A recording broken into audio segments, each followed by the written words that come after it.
Hi hello. അപ്പോൾ ഇന്ന് നമുക്ക് നല്ല എളുപ്പത്തിൽ ഉണ്ടാക്കിയെടുക്കാൻ വേണ്ടി പറ്റുന്ന ബ്രേക്ക്ഫാസ്റ്റിൻ്റെ റെസിപ്പിയാണ് കേട്ടോ.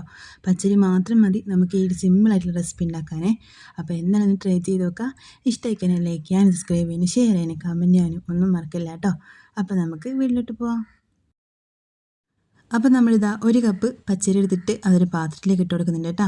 എന്നിട്ട് നമുക്കൊരു 3-4 വെള്ളത്തിൽ നന്നായിട്ട് പച്ചരി ഒന്ന് കൈ എടുത്തിട്ട് കുറച്ചുകൂടി വെള്ളം ഒഴിച്ച് കൊടുത്തിട്ട് നമുക്കിതിനൊന്ന് സോക്കാൻ വേണ്ടി മാറ്റി വെക്കണേ. അപ്പോൾ നമ്മളിതാ പച്ചരിയൊക്കെ നന്നായിട്ട് കൈ എടുക്കുന്നുണ്ട്. അപ്പോൾ കൈ എടുത്ത പച്ചരിയിലേക്ക് വെള്ളം കൂടി ഒഴിച്ച് കൊടുത്തിട്ട് 2 മണിക്കൂർ ഒന്ന് സോക്കാൻ വേണ്ടി മാറ്റി വെക്കുന്നുണ്ട്. ഒരുപാട് സമയം വെക്കേണ്ട ആവശ്യമില്ല കേട്ടോ. 2 മണിക്കൂർ മാത്രം മതിയാവും. ഇപ്പോൾ ഇത് 2 മണിക്കൂർ കഴിഞ്ഞിട്ടുണ്ട്. നമുക്ക് ആവശ്യത്തിന് പച്ചരി നന്നായിട്ട് കുതിർന്ന് കിട്ടിയിട്ടുണ്ടേ. അപ്പോൾ അതാ വെള്ളമൊക്കെ കളഞ്ഞിട്ട് നമ്മൾ മിക്സിയുടെ ജാറിലേക്ക് പച്ചരി മാത്രമായിട്ട് ഇങ്ങനെ അങ്ങ് ഇട്ട് കൊടുക്കുന്നുണ്ടേ. അപ്പോൾ ഇനി നമുക്ക് ഇതിലേക്ക് ചോറ് ചേർക്കണം കേട്ടോ. അപ്പോൾ 1 ടേബിൾ സ്പൂൺ ചോറാണ് നമ്മൾ ചേർക്കുന്നത്. 1 കപ്പ് പച്ചരിക്ക് 1 ടേബിൾ സ്പൂണോളം ചോറും കൂടിയും ചേർത്ത് കൊടുക്കുന്നുണ്ട്. അതിൻ്റെ കൂടെ തന്നെ നമ്മളൊരു 1/4 കപ്പ് വെള്ളം കൂടിയും ചേർക്കാം കേട്ടോ. അപ്പോൾ ആവശ്യമുണ്ടെങ്കിൽ അല്പം കൂടി വെള്ളം ചേർത്ത് കൊടുത്താൽ മതി. അപ്പോൾ നന്നായിട്ട് ഇത് അരച്ചെടുത്തിട്ട് നമ്മൾ പാത്രത്തിലേക്ക് മാറ്റി കൊടുക്കുന്നുണ്ട്. നല്ല ഫൈനായിട്ട് അരച്ചെടുക്കണം. തരിതരിപ്പൊന്നും പാടില്ല കേട്ടോ. അപ്പോൾ ഇനി നമ്മളിതിലേക്ക് ചേർത്തിട്ടുള്ളത് ഒരു പിഞ്ചോളം ബേക്കിംഗ് സോഡയാണ്. നമ്മളത് മാറ്റി വെക്കുന്നൊന്നുമില്ലല്ലോ, റെസ്റ്റ് ചെയ്യാൻ വേണ്ടിയൊന്നും വെക്കുന്നില്ല. നമ്മളിപ്പം തന്നെ ഉണ്ടാക്കിയെടുക്കുന്നതാണ്. അതുകൊണ്ടാണ് ബേക്കിംഗ് സോഡ ചേർത്തിട്ടുള്ളത്. അപ്പോൾ അതിലേക്കൊരു പിഞ്ച് ചേർത്തിട്ടുണ്ട്. ഇനി ആവശ്യമുള്ള ഉപ്പും കൂടിയും ചേർത്ത് കൊടുത്തിട്ട് നന്നായിട്ട് മിക്സ് ആക്കി എടുത്തിട്ടുണ്ട്. നമ്മൾ നല്ല ഫൈനായിട്ട് അരച്ചെടുത്തിട്ടുണ്ട്. ഈ ഒരു പാകത്തിന് വേണം നമ്മൾ മാവ് റെഡിയാക്കി എടുക്കാൻ.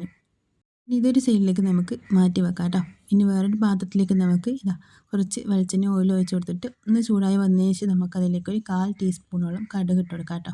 കടുക് നന്നായിട്ട് പൊട്ടി വന്നതിന് ശേഷം നമുക്കിതിലേക്ക് ചെറിയൊരു സവാള ഒന്ന് ചെറുതായിട്ടൊന്ന് കട്ട് ചെയ്തിട്ട് ചേർത്ത് കൊടുക്കാം. അതിൻ്റെ കൂടെ തന്നെ 1-2 പച്ചമുളക് ഒന്ന് ചെറുതായിട്ട് കട്ട് ചെയ്തിട്ട് ചേർക്കാം കേട്ടോ. കുറച്ച് കറിവേപ്പിലയും ചേർക്കാം. ഇനി അല്ലാന്നുണ്ടെങ്കിൽ ഇതൊക്കെ നമ്മൾ റെഡിയാക്കി എടുത്തതിന് ശേഷം നമ്മൾ മാവിലേക്ക് ഡയറക്റ്റായിട്ട് മല്ലിച്ചപ്പ് ഇട്ട് കൊടുത്താൽ മതി. മല്ലിച്ചപ്പ് ചെറുതായിട്ടൊന്ന് കട്ട് ചെയ്തിട്ട് മല്ലിയിലിട്ട് കൊടുത്താൽ മതി കേട്ടോ, കറിവേപ്പില ഇല്ലെങ്കിലേ. അപ്പോൾ നമ്മൾ ഇതെല്ലാം കൂടി ഇതിലേക്ക് ഇട്ട് കൊടുത്തിട്ട് ഒന്ന് വഴറ്റിയെടുക്കുന്നുണ്ട്. അതിൻ്റെ ആ ഒരു കളറൊന്ന് മാറി കിട്ടിയാൽ മതി കേട്ടോ. ആ ഒരു പച്ച മണം ഒന്ന് മാറി കളറൊന്ന് മാറിക്കഴിഞ്ഞാൽ മാത്രം മതിയാവും. ഒരുപാട് അങ്ങ് മൂപ്പിച്ചെടുക്കണ്ട കേട്ടോ. അപ്പോൾ നന്നായിട്ട് നമ്മളിതാ വഴറ്റിയെടുത്തിട്ടുണ്ട്. അതിൻ്റെ ആ ഒരു കളറൊന്ന് മാറി കിട്ടിയിട്ടുണ്ട്. സ്മെല്ലും മാറി വന്നിട്ടുണ്ട് കേട്ടോ. ഇനി ഒരുപാട് കളർ മാറ്റിയെടുക്കണ്ട. അത് നന്നായിട്ട് മൂപ്പിച്ചെടുത്തിട്ട് മുരിച്ചെടുക്കേണ്ട ആവശ്യമില്ല കേട്ടോ. ഈ ഒരു പാകത്തിന് റെഡിയാക്കി എടുത്താൽ മതി.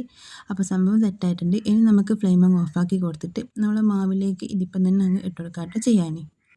അപ്പോൾ നമ്മൾ ഇതും കൂടി മാവിലേക്ക് ചേർത്ത് കൊടുത്തിട്ട് നന്നായിട്ട് മിക്സ് ആക്കി എടുക്കുക കേട്ടോ ചെയ്യുന്നത്. ഇനി നമ്മൾ ഇത് കഴിക്കാൻ വേണ്ടി കറി ഒന്നും ഉണ്ടാക്കേണ്ട ആവശ്യമില്ല കേട്ടോ. ഇങ്ങനെ ഒന്ന് ചെയ്ത് കൊടുത്താൽ മാത്രം മതിയാവും. അപ്പോൾ സംഭവം നല്ല സെറ്റായിട്ട് വന്നിട്ടുണ്ട്. ഇനി നന്നായിട്ട് ഇളക്കി കൊടുത്തിട്ട് നമുക്ക് ഒരു ചീനച്ചട്ടി വെച്ച് കൊടുക്കാം കേട്ടോ. എന്നിട്ട് നമ്മൾ കുറച്ച് ഓയിലോ വെളിച്ചെണ്ണ ഒഴിച്ച് കൊടുത്തിട്ട് ഒന്ന് അതിലേക്ക് മാവ് ഒഴിച്ച് കൊടുക്കുക കേട്ടോ ചെയ്യുന്നത്. അപ്പോൾ സംഭവം റെഡി ആയിട്ടുണ്ട്. സിമ്പിളായിട്ട് നമുക്ക് പെട്ടെന്നൊക്കെ ഉണ്ടാക്കിയെടുക്കാൻ വേണ്ടി പറ്റുമേ. അരിയൊക്കെ കുതിർക്കാൻ മറന്നു പോയാലും 2 മണിക്കൂർ കൊണ്ട് സെറ്റായിട്ട് കിട്ടുന്ന നല്ല അടിപൊളി ഒരു ബ്രേക്ക്ഫാസ്റ്റിൻ്റെ റെസിപ്പി ആട്ടോ ഇത്.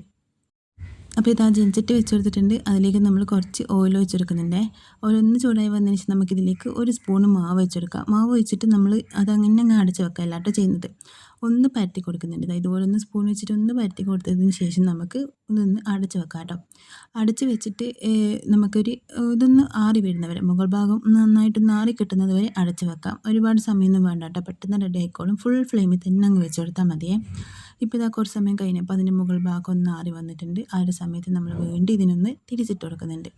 ഇനി ആ ഒരു ഭാഗം കൂടി ഒന്ന് കളറൊന്ന് മാറ്റിയെടുത്താൽ മതി. അപ്പോൾ കുറച്ച് സമയം നമ്മൾ വെച്ചപ്പോൾ നന്നായിട്ട് നല്ലൊരു സ്മെല്ലൊക്കെ വന്ന് തുടങ്ങിയിട്ടുണ്ടേ. അപ്പോൾ ഇതുപോലെ ഇങ്ങനെ നന്നായിട്ട് മുരിഞ്ഞ് കിട്ടിയതിന് ശേഷം നമുക്ക് വേറൊരു പാത്രത്തിലേക്ക് മാറ്റി കൊടുക്കാം കേട്ടോ. ബാക്കിയുള്ളത് നമുക്ക് ഇതുപോലെ തന്നെ അങ്ങ് റെഡിയാക്കിയിട്ടെടുക്കാം. അപ്പോൾ നല്ല സിമ്പിളായിട്ട് രാവിലെയൊക്കെ പെട്ടെന്ന് കറിയൊന്നും ഇല്ലാതെ ഉണ്ടാക്കിയെടുക്കാൻ വേണ്ടി പറ്റുന്ന നല്ല അടിപൊളി ഒരു ബ്രേക്ക്ഫാസ്റ്റ് റെസിപ്പി ആട്ടോ. നല്ല സോഫ്റ്റുമാണ്, നല്ല ടേസ്റ്റുമാണ് കേട്ടോ കഴിക്കാൻ വേണ്ടിയിട്ട്. അപ്പോൾ ട്രൈ ചെയ്ത് നോക്കിയിട്ട് ഇഷ്ടമായിക്കാൻ ലൈക്ക് ചെയ്യാനും സബ്സ്ക്രൈബ് ചെയ്യാനും ഷെയർ ചെയ്യാനും കമൻറ്റ് ചെയ്യാനും മറക്കല്ലേ. അപ്പോൾ നമുക്ക് മറ്റൊരു വീഡിയോ പിന്നെ കാണാം. ബൈ.